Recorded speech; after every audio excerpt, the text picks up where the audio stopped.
أعوذ بالله من الشيطان الرجيم నేను శపించబడిన బహిష్కరించబడిన శైతాన్ నుండి రక్షణ పొందటానికి అల్లాహ్ శరణు వేడు.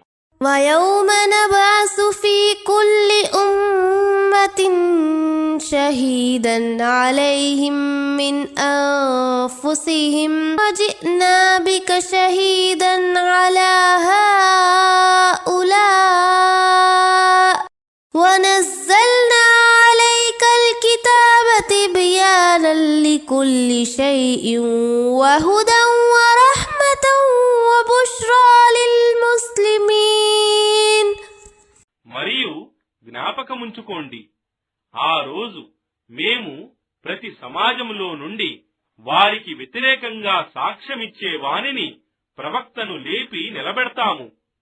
మరియు ఓ ప్రవక్త, మేము నిన్ను వీరికి వ్యతిరేకంగా సాక్ష్యమివ్వటానికి తీసుకువస్తాము. ప్రతి విషయాన్ని స్పష్టపరచటానికి నీపై ఈ దివ్య గ్రంథాన్ని అవతరింపజేశాము.